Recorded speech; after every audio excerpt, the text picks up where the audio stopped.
Hey, everybody, welcome back to Currency Roundtable. This is Series 12A, a continuation of our question and answer. We couldn't fit everything in from the previous video, so we said, you know what, Dustin, get out of here. We're going to leave this to experts. No, just kidding. Dustin had to get going, and we are filming this back to back, and it's so we're a little, I don't know, punchy in a good way. It's fun. And who doesn't want to talk to currency for a couple hours? I mean, this is so cool. It really is. With that said, gentlemen, we've got our Terrio 100. How are you? Doing well. Hope everyone else is. We got Mr. Stu Plubeck, Hey guys. our local, my border state rival. And then we've got Mr. Dean from Massabesic Gold and Silver. Hello, Dean. How are you? Good. All Glad to right. be here. So, if you hear any Christmas references, I know this will be shown way after New Year's. We're filming just a little bit before Christmas of 2024. So, with that said, we're going to dig right into this with Q&A, and we're going to throw out the question from Numismatic Dave. Like the name Numismatic Dave, although I still think we need a better hobby name. Numismatic. It's just weird. But I like it, Dave. His question: what should a collector look for to avoid purchasing doctored/altered notes? And I'm going to throw this at Dean first. Of course, because I have the answer right away for that. Well, I look at it, you might have a different perspective. I guess I don't know what he means by the altered or doctored notes. Like if he's meaning like a details note, like is that what he's talking about, or is he talking about something like a fake error or like Stu has talked about many times, like Right. the clerk stamp, things like that. I believe it would be an artificially enhanced or repaired note. That would be To me, my guess. well, if that's the case, then if it's a note that's holds a lot of value, or it's something that you need for your collection, I would purchase it. But as he's asking, would you avoid them? I guess if you're looking for like an investment type style collection, then yeah, you'd probably want to try to avoid those notes because not everybody might be interested in the details note if it's been altered or repaired in any way. But And this you is know, why I I did pick on you, honestly, because you gave the answer that I would assume is, everybody know Dean loves his Morgan dollars. But, the reason I say this because I could rechannel the question, how do I look to avoid purchasing artificially toned Morgans? yeah, but Kind of toning, artificially, like some purple yeah, but tone. you might have. See, I would be more likely, and maybe Ontario can help out with this. It would be more like a cleaned coin, or maybe a scratched coin, I, or something that might have been they tried to resurface it in some way. That I would go along more of the mending Okay. of paper or something, because to artificially tone. Well, actually, no. I guess that's not true, because Stu raised this up when he looked at my RNS note. One was obviously washed, like clearly Yeah. washed. Yeah. It's brighter note than the other one, same grades. So I don't know. So yeah, this is actually, I guess, turning into a really good question Well, because it it's kind of cheaper goes than it lots of different appears. ways. All right. Yeah, yeah. Um, Stu. Well, I'll take it where I think he's going. One of the things that you see, like you just mentioned, Dean, was about cleaning notes, Yeah. and a note that is cleaned and then sent in for grading is not going to get a details like a coin is going to get, Right. clean. What they'll still grade the note, and the general term that they use is repaired if a note has been Mhm. cleaned. Okay. Now the way to tell if a note has been cleaned is generally after they clean the note, they want to make sure to get all the moisture out of the note, so they will press the note. And if you were to take the note, put it on a hard surface, and take like a credit card and force all that water out of there, Yeah. that's generally the pressing portion, and that does get rid of a lot of the creases and folds, especially the lighter folds. All those folds are still going to show up under light, but to the naked eye, the note looks so much better. But the thing is, when you actually feel the note, you have to remember the print process. You're talking about a plate that has grooves cut out of it and ink put in there, and then high pressure forcing that paper into those grooves, creating all those raised ridges. So when you wash a note and then press the note, you have just smoothed that entire note out. So by touch, you can tell if a note has been cleaned. If you have a note that is paper smooth, literally paper smooth, it's probably been cleaned. But once again, compared to coins, it doesn't damage the grade as much. I've got a bunch of really nice looking notes that are graded 15 and 20, and I scratch my head about that, but it's because they've been cleaned. And so they don't have, the actual texture. Yeah. Then they've lost the PPQ, EPQ thing completely. It's gone. Right. Oh, yeah. Absolutely. That's gone. But that's gone. Ontario? Well, these guys went a lot deeper than I did on this question. I always learn something every week on these. My like answer was, beg your pardon? Just like the A&A and all their wonderful currency classes that they offer? Right. My answer is pretty short. If you're looking to avoid purchasing doctored or altered notes, I'd say stick to graded notes. Or they've already been handled by professionals and graded. I would only add that even if something looks wrong, even if it's graded, pass on it. Yeah, it's a good point. And since Dustin's not here, I'll have to use his word. Also, educate yourself, which you've been doing if you've been listening to these guys. I know, it's super. Way to put in an oxymoron with Dustin and educate. Love you, Dustin. I kind of went the way Ontario went. Purchase only graded notes, and that's an easy. And I'm not saying it's not a good answer, but it's a safe, very safe answer that you might not have the answer to that. But you can see also there's notes out there on Stax Bowers and on Heritage that are ungraded that sell all the time. So again, you can feel comfortable they're going through their process of making sure to authenticate that note. But one of the things too, and I'm a big believer in eBay. I bought a lot of lower end notes for my collection on eBay that I'm only going to buy from a seller that takes returns. So an eBay will back you up 99 out of 100, if not more. I'll go back to that. If you're afraid, run away. You want to be comfortable buying your note.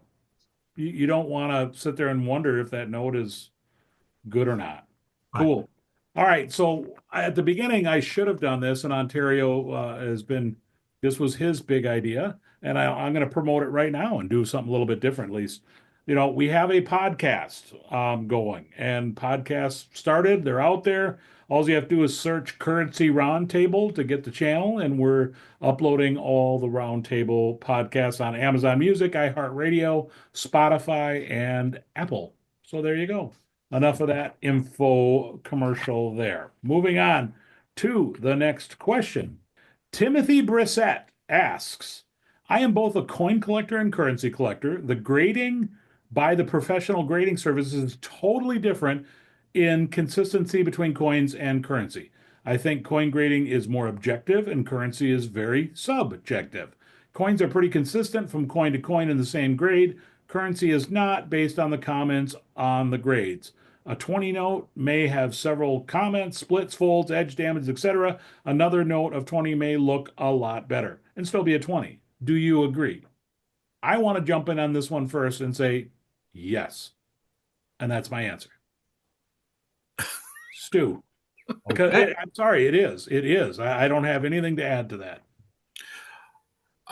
One of the things you're going to see with grading, yes, on the back, you are going to see all kinds of different types of notations, but you're going to also see net or apparent versus when you turn in a coin and net get details. Now, apparent is on. Sorry, Stu. I just want to make sure. Details is now on PCGS Banknote, the new one. Apparent was used on PCGS Banknote or currency. Sorry, right. And then net is on PMG. I just don't want to confuse. Right. Thank you. Sorry. No, versus on a coin where it's details. And as soon as you see details on a coin, the average person, you might as well throw the coin away. It's garbage. Just melt it. Please don't do that, anybody. Please look it up first. It could be worth a lot of money. Even details. I'm Sorry, just saying, Stu. Just saying. from a non-coin collector, the image is the word details destroys a coin. I will Whereas, back that up I will back that up from what I know as a currency collector. Yeah, it's like death. It yeah. is. Yeah. Whereas when you get details or net or whatever on a note, the grade of the note is, except for whatever that detail is, the rest of the note is this grade, which I don't know how that compares to coins, but I Good Dean, thought. is that right? Is that how, or do they give a coin a grade other than details? They don't Won't even give put a a grade on. grade. They won't do the grade. That's why I like currency grading better that way. Right. But I wanted to hear Ontario and you a little bit more before I answer. Yeah, well, I was just trying to verify because, like I said, Yeah. I'm not a coin collector. So Yeah. by being a paper money collector, I appreciate the fact that even though I have a problem note, I can afford that note and I can still have it graded so that I know where it stands in the grand scheme of things. Now, just because one particular graded 20 note looks better than another particular graded 20 note doesn't mean that the notes are that different. The overall condition is still going to be the same based on the number of imperfections. Just because paper gets dirty a lot easier than metal, that changes the eye appeal immensely on those. So I mean, that's just kind of my feel on it. I'm much more particular to currency because the grading companies seem to be that much more open. Right. Ontario?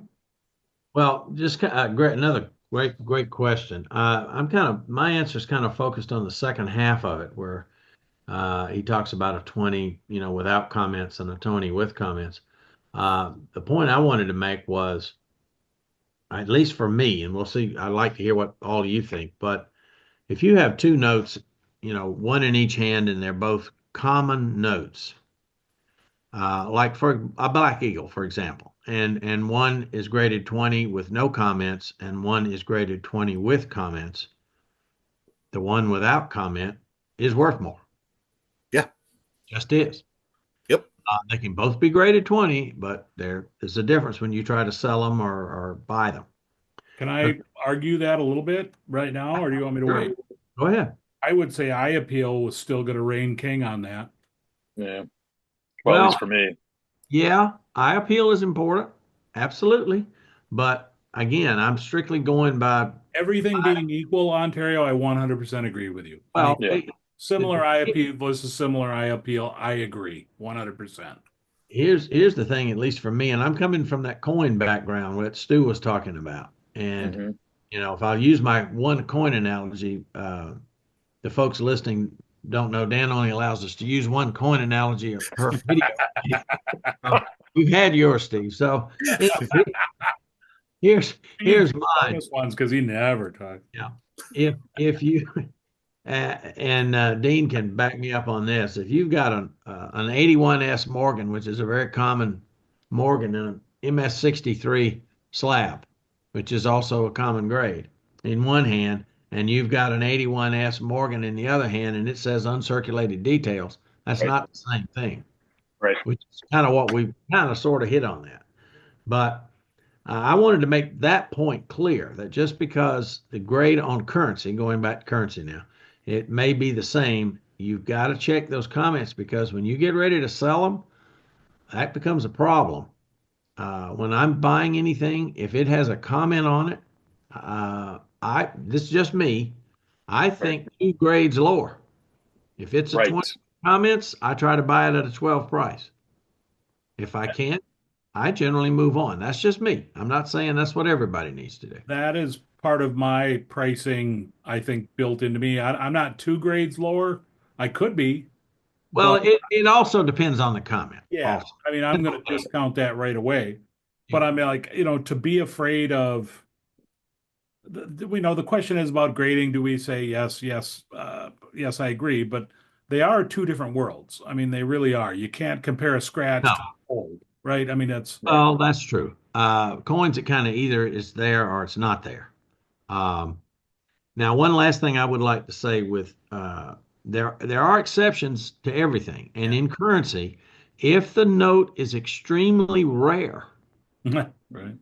Rarity can overcome comments. Yeah. Because the note, if you've got a note that's only 15 known, Right. what choice do you have? If it's in front of you, to quote Steve, if you got one in front of you, you buy it. Yeah. There Mine are exceptions. 1905 Technicolor. There you go. Yeah, Mine's a Well, 12 there you go. apparent. Yeah, there I you mean, go.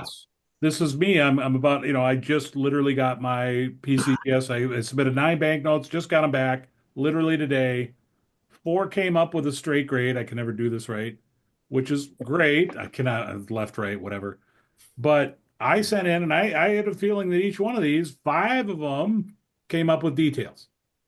And you Yeah, can see on the front one I've got why.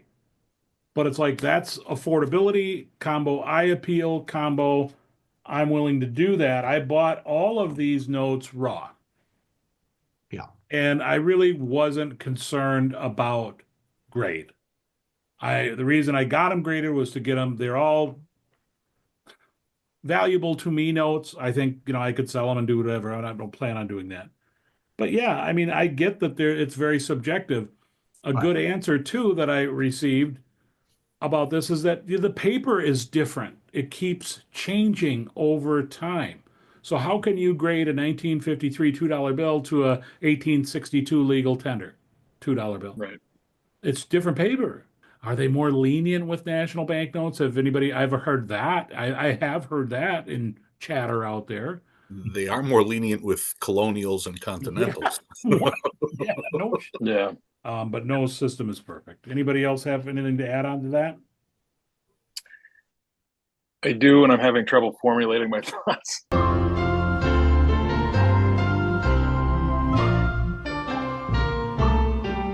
But I think it's a lot tougher to grade currency some ways, if that makes sense. Like we talked about this, Dan, before. You can't fold a coin. Right. Like for a coin to get an XF grade, it has to have so much wear. See, you talk about the words objective and subjective. Mhm. Right. Like, Okay. Well, go ahead. Yeah. how can you call grading paper money subjective Mm. and There you then go. go and grab a coin and crack it out and resubmit it? Well, that was going to be my next point because how many people on YouTube have done this, Stu? You know what I Yes. mean? Like they've done this, and they've shown the inconsistency in grades. Now, granted, it's usually with more mint state coins. Sometimes you get an AU coin, and it's just a little bit harder, and it might be off a grade. So I guess that's why I'm thinking that's what he's implying with coins are pretty consistent.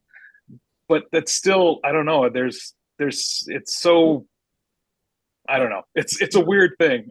All right, let's move on. I'm going to put this out to, this one is like, I'm going to keep it in house, but I need some help. Banknote Den. All right, Banknote Den is another guy that I know he watches multiple of us. Um, and I'm going to plug him, banknoteden.com. This guy does deep research. He scares me. So you'll understand where his question comes from. And I don't know if I can answer it, but we'll give it a crack. I'm curious about the phrasing on some of the various redemption clauses of different types of banknotes that have the exception for payment for the duties on customs and interest on the public debt. Who is affected by those and who would have the affected, would the populace be affected? Did they care what notes they received? I suspect that most would be happy with any type of banknote. Money is money after all. I'm going to start with this a little bit fast forward in time. I can pretty much anecdotally, but I'm confident in this answer that people would prefer a silver certificate over legal tender. People would prefer a gold certificate over a silver certificate. When, probably from 1878 is when the silver certificates, gold certificates came out earlier, but nobody could afford them even then. Um, so yeah, I think there was a pecking order, but at the end of the day, if you're poor, it doesn't matter. Now, going back to the duties on customs and public debt, okay, those legal tenders were a fiat currency. Right. So it would be like double dipping in the wrong direction if you issued banknotes based on nothing, and then you can use them to pay public debts like taxes, if that makes Mm-hmm. sense. Right. No, no, no. They're not going to let that happen. And same with duties on things. Again, those were government streams of income. And so if you're paying with something that's not backed by anything, and I'm not knocking fiat currency, because if we didn't have fiat currency, we would have been in deep, deep trouble during the Civil War. So, and don't forget that there was currency issued during the Civil War. Gold certificates were issued, and also national banknotes that were backed by ultimately gold and silver, which bought treasury bonds and notes to back them for the national banknotes to issue. So I think that kind of answers the question. Right. Yeah, essentially, it's so that you can't print money to pay off the debt. Yeah. That's the simple answer. Right. You know. Yeah. That is, thanks. I should have just Right. had you answer it and we'd be on to the next question. Yeah, I mean, it kind of makes sense when you think about it. We made it for nothing. We can't take nothing for nothing. Yeah. All right. Round and shiny. We got a coin guy watching us. I know. I'm subscribed Can to I just Round. say one thing? Yeah, Round and Shiny is great. I really enjoy his channel, and he has only like 200 subscribers. I don't really know why, but anyway. Yeah, no, So go subscribe to him, people. I am. I've already done it. You know. But yeah. So his question, Round and Shiny. I know collecting things like tokens is considered Yeah. exonumia. Yeah. That's good. I know what it is. I just can't say it. And also almost goes hand in hand with coin collecting. That being said, I am curious if collecting things such as old stock certificates, checks, bonds is something a lot of currency collectors collect, as well as only a tiny select few of us weirdos. Do any of you guys have or collect anything like that? And what is it called? Well, I can answer the question. The collecting of old stock certificates is called SCRI. I'll just put it on the screen.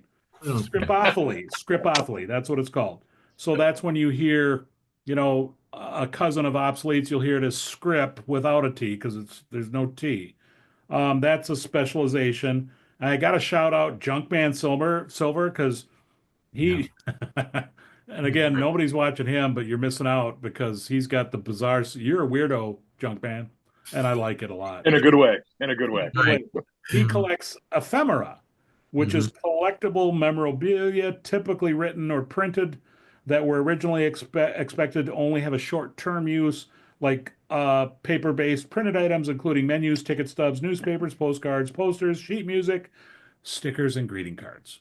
So, Wow. and as well as that did I include political stuff? That would include political stuff.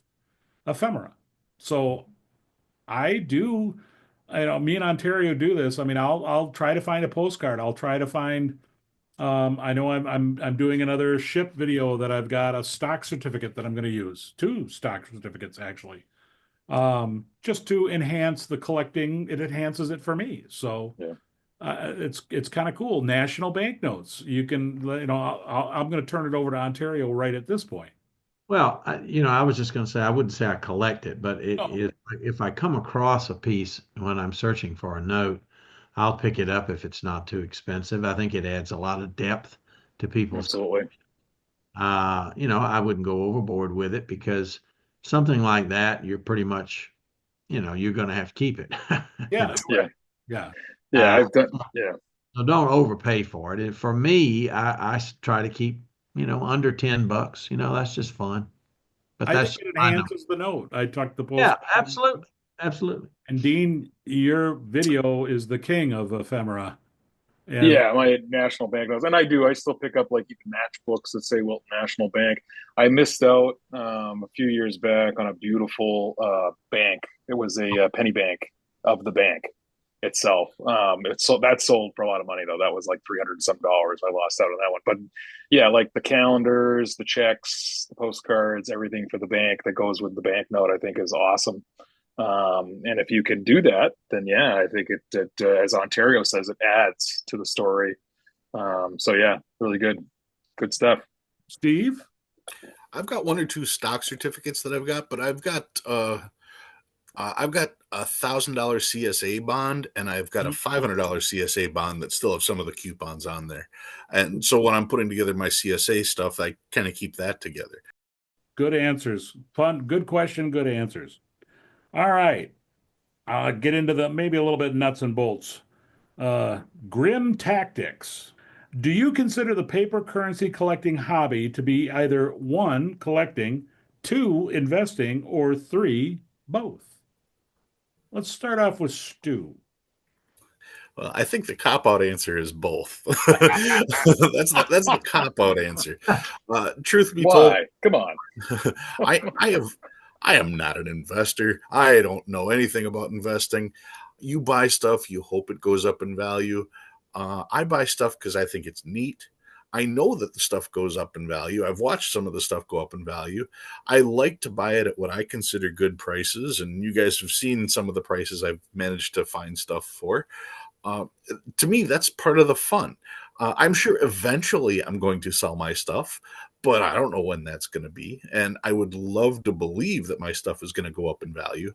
Right. But for me, the fun is finding the stuff, buying the stuff, having the stuff, to be able to tell a story about the note and then pull out the note. For someone to say, "Oh, you should have saw the notes back in 1899." You mean one of these? That's the fun part of collecting. I am a Yeah. collector at heart. So as much as I'd love to say both, I'm a collector. All right, Ontario. Well, for me, it's collecting first because I like history, and that's the first thing I think of. The second thing, I guess, is an investing angle because the second thought in my mind is, okay, what would I be offered for this item if I were selling it today Right. rather than buying it? So that goes through my mind. I think about the popularity of the note. Is it a note that's popular or not? And let's face it, if one has a long enough time horizon, the profit will take care of itself. Right. It'll just be what it's going to be. But for I, me, it's laughing like, because I'm laughing. I was talking to Ontario last week, and he's like, "Well, yeah, those would be a good investment if you're 10 buying them today." yeah, if you're 10, And it's just, yeah. yeah. Well, that was about it for me. I just said for me, it's collecting, and but you also have to remember you're spending money, so you have to think about it with an investing eye just a little bit. Yeah. Dean. For me, it's really all kind of collecting. I do agree with Ontario that you should be mindful of how you spend your money. So that's why I think maybe back of your mind have a little bit of investing. But I tend to agree with Stu even more with it's kind of a cop out Yeah. for the both because I think for me if you're going to invest, then you would hope for some sort of or you're going to want that ROI. So like why then would you buy a lot of different notes? You just find one particular note that might be very popular, like the Bison or the Chief, and just buy 10 of them. If you're just investing, you know what I mean? Then you True. just buy a whole bunch of them and just keep them in a safe somewhere. And then someday when you're ready to, cash in on your investment, then you just sell all those notes. And it's still a gamble because maybe the Chief might not be as popular in 20 or 40 years, or the Bison might not be as popular. So that's why for me it is all collecting. Especially some of the notes like you and I've talked about, Dan, like the Canadian battleship note that I really want to get. Me too. I think there's a lot of Canadians might like it, but as far as a huge market, it's never going to be like the American battleship notes. So anyway, Let me cut in on that and bring in Stu on that because all three of us have collected for at least the 1954 series or issue. Sorry, we're Canada, so it's an issue, not a series. yeah, And we love the notes. I mean, they're good looking notes, and it's like we do not collect those for anything but collecting. I mean, we hope that we got a fair deal that if we wanted to sell them, right? Am I wrong on that, gentlemen?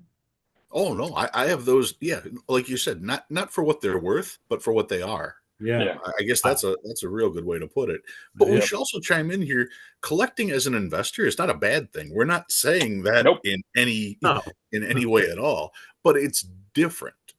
We're out here buying things that we like and what we can afford. Whereas if you're buying to invest, I've put out a couple of videos about that. Then you're going to be looking for top pop. Grade is going to be extremely important. Rarity. Things like that. But that's just not the way that we tend to go at it. Exactly. And I yeah, good answer. And I will say this, I've seen, in doing my videos, I'm looking for a lot of imaging because I like to show notes that we're talking about. So I'm on Heritage and I see notes, and I see them sold. And there's the same note on the same page being sold again for less money.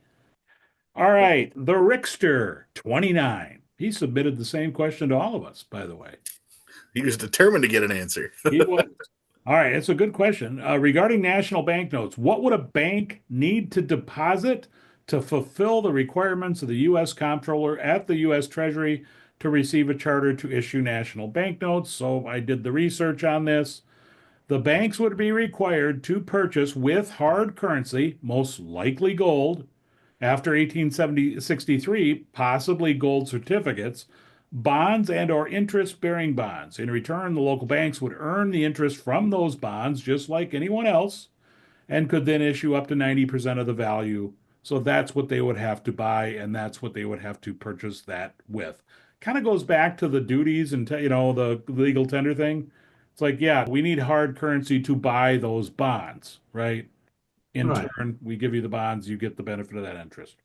Okay. Bill Hetland, 8070. I'm sneaking another question. He had one on series 12. I love that. The $20 note will be replaced by Harriet Tubman in 2030. Should we start collecting older Jackson notes as they may be more valuable in the future, especially star notes? I'm going to throw this to Stu right off the bat. Okay. First, we'll take the back half of that, especially star notes. We all know star notes are going to be disappearing after this series. The thing is that there are hundreds of millions of star notes in circulation. Do I think star notes are going to go up in value? Yeah. Do I think they're going to go up in value tomorrow? No. I think that the value of star notes may be a generational value going up.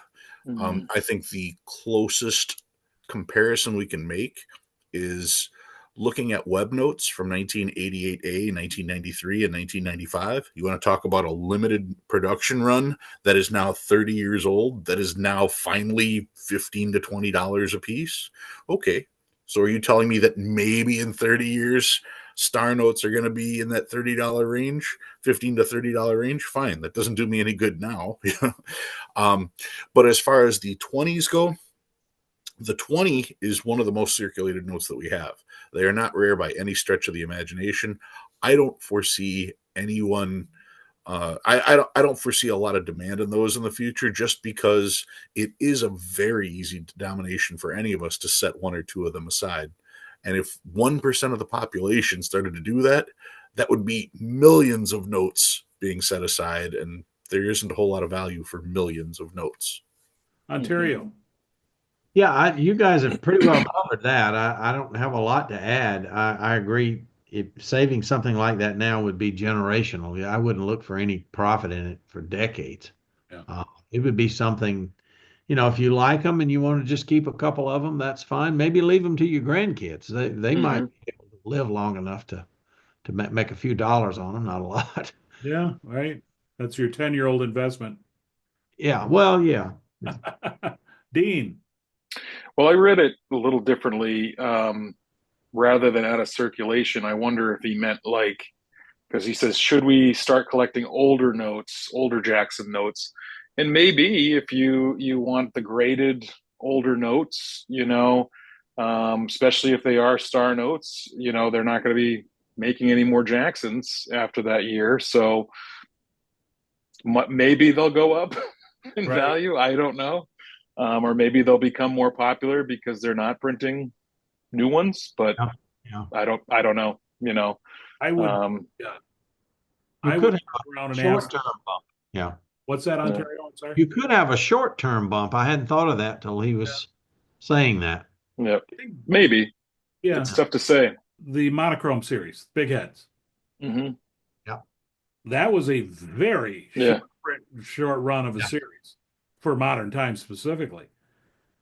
and you don't, where's the excitement? Where's the, ooh, you've got to save this, got to save that, even though Right. you're not seeing them in circulation anymore, right? Right. It's rare to see them. So that's kind of like, I think we all kind of like, meh, if you want to do it, great. If you don't, but Dean, I think you were right in all Jackson going back. So It's tough to say. Like, yeah. okay, Only time's gonna tell. all right, moving on. We're going to go to Griff Ruby 8756. His question, I have heard that there were plans to make United States notes, aka legal tender, in the small size and in denominations of at least 10 and 20. There have been some information that some of these actually had been printed and displayed at the early 19 World's Fair. Have any images or specimens, photographs, or any like these been taken and survived? Griff Ruby, I did a deep dive and got nothing. I could not find any information that said that there was even conversation about printing the 1928 in anything larger than a 5. So there's a reason for that, because when they passed whatever act it was, I think it was 1870 something, 1878, they specifically said that there had to be like $363 million or something like that in circulation at all times with legal tender. That number never, ever changed. So there was no need to print larger bills. Now, if you come back to the 100 in 1966, that is true. They were in circulation. And I've said this before, but they were pulling off the ones and twos or the twos and fives. 66 and 68 is when they were pulling those out of circulation and not letting them back in. Well, they had to be in circulation, right? And what was going on is the Treasury Department, because they were issued by the Treasury Department, not the Federal Reserve, okay? So the Treasury Department's like, we're tired of doing this. So they printed up whatever amount, 360 million of 1966 and 66A, $100, and put them in a vault and said they're in circulation. And that act did not get repealed until the Rigel Act of something in 1994 when Clinton was president. I think that's why. As inflation goes up, it became such a small size of the currency, and there was no need to have anything larger. So I wish I would have had pictures, because man, those would be super cool. Imagine seeing a $10, $20. I'm going to show a fake picture of a $20 legal tender with Teddy Roosevelt. That's good. Dan, I just want to say that was probably the greatest sales pitch made for the $100 legal tender. Yeah. So if you don't have a 66 or a 66A legal tender, that's why they exist. And they were put into the air quote circulation, but they weren't necessarily out in the public. Fine. Yeah. So even with as many as that were printed, not all of them actually got out. Yes, get one. Get one. 100%. All right. Okay, this one, it's a tough one. So we're left with kind of deep thoughts questions. Deep thoughts. John Ford, 6930, on the subject of small size Federal Reserve notes, the 1928 series, not the A, B, or C, the $5, $10, and $20 notes had the U.S. Treasury signature is H.T. Tate. On the 50 and 100, the treasurer is Walter O. Woods. Any insight on this would help me understand more. The great factoid, I love little factoids like this, by the way. They're awesome. But the answer is they started printing them in 1928. The bills actually weren't released until summer of 29, July specifically. So what's going on there is that you had a presidential election and you had change of office. So we had a new treasurer, a new secretary, and that's why the signatures in the 50s and 100s more than likely were printed after the first runs of that. Isn't that a cool fact? Everyone loves to jump on, well, shouldn't have been at a new series. Right. Yeah, it absolutely should have. But is it? Nope, they didn't do it. I mean, those are some weird series through that whole time. I mean, hey, let's make the backplate number because it's a mule. We're gonna make it 1 millimeter bigger. That made another series. That was, I think, 1935A. I could be Yeah. wrong. Legal tender notes versus Federal Reserve notes. Both are Oh. fiat currency, but why did they coexist at the same time?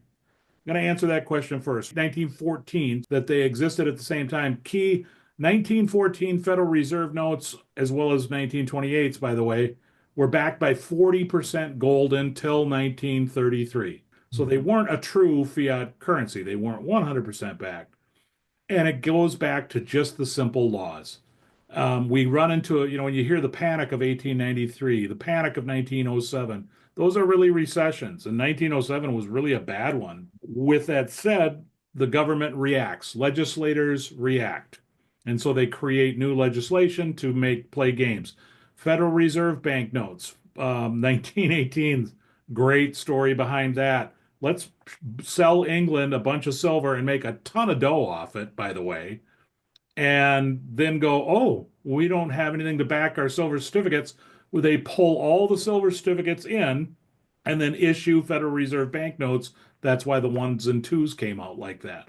Anyways, I mean, that's really why they did, and go back to that law from 1878. You got to have so much in legal tender circulation on that. So the second part, as well as coexisting with silver and gold certificates and national banknotes, poor, this is Star ATL, by the way. I'm assuming it's Atlanta. I like it. This poor Star ATL is getting a headache trying to figure out the reasons for so many insurers and currency types that overlap. I've got Dean, how long have I been working on my Treasury Note video? It's been like a year. Wow. Yeah. Because it's so boring. And I am going to bore you, but it's just not that exciting. And because really, the silver mining interest said, hey, you need to buy more of our silver. Right. And Right. at the end of the day, that sums it up. So they created legislation to create the coin note that was to appease the gold standard folks, by the way. It just says coin. So it's good for silver or gold coin. But what's ironic is that the US government had to buy $1 of silver for every one that was created. Ah, I mean, so I get into that, not very deep, but it's like I ask the same question. Star Atlanta ATL, I go, why do we have those notes? And it's usually a financial crisis reason. The few times it's like it's the silver mining owners. politics. Politics. Politics. It is politics. Yep. It Surprise. really I is. always like to put myself in that mind frame. I mean, you can get a strap of singles right now or a strap of whatever, and they're all the same, Right. But imagine in 1930, Yeah. you had Federal Reserve, you had silver certificates, you had legal tenders, there were gold certificates, there were nationals. Yeah. You never knew what you were going to get. Federal Reserve Right. banknotes. Yeah, FNRBs. Yeah, I mean, the thought of being able to go to the bank, it's almost like buying a lottery ticket. What am I going to get Yeah. this time? You just never know. It's a complete grab bag. You know how fun that would be today? Well, Going through 1,000 singles and not knowing how many of each you were going to get. all the colors you're seeing, Steve. Yeah. I mean, that's where it's like it kind of go back to our friend Dennis, who's passed, and he was when he was a kid, what's in your wallet, right? It's so cool to think of all that, and that really, yeah, I mean there was a lot of colors going on, and cool. Just buying a strap of singles. How many nationals from different banks would you get? Versus, I mean, Right. those are the kind of questions that have to be asked. I mean, that would be so neat to be able to go back in time to see that, or to talk to people that were, to talk to a bank teller from 1930. What was the distribution of these bills actually like? Were they going to tell you, oh no, the vast majority of the notes were silver certificates, and every once in a while you'd see one of these, or was it just a random mix all the time? And I wonder proximity, to the big cities, how much that affected that, Right. Regions of the country were probably different. right? Yeah. Right. I don't know. I mean, I'll throw out one question to you, to all of us, to end this Series 12A Currency Roundtable. All Do you guys have a favorite type series? Hmm. Like the 19 series, small size series 1928, the numericals, or something like that. Federal Reserve notes. I don't know. Is there a favorite? Large size gold certificates Yeah. because of the color, mostly. And that's a great series. Yeah. Nobody? Go ahead, Steve. No, that's a tough question because It is a tough say the question. gold series, and I can say yeah, I agree. Yeah. You said the 28 numerics, yeah, great series. I agree. You could say the emergency currency from World War Yeah. II, yeah, great series. Yeah. I agree. So to say that, is there a favorite? It's tough. All right. That's it. We got through it, gentlemen. I hope we answered as best we could. Ontario, you're going to say something? No, I just said, all right. That's good. Yeah. Hey, I mean, this was fun. This was fun to hear the responses and thank you for contributing the questions to everybody. I'll say it for Ontario one more time. We got those podcasts. We did. It is good. I think that's It's great that you out. do that. I don't know, but that is it. And hopefully you've all gotten the reference to Series 12A for the Currency Roundtable. With that said, hope you're all having a good, happy New Year for 2025.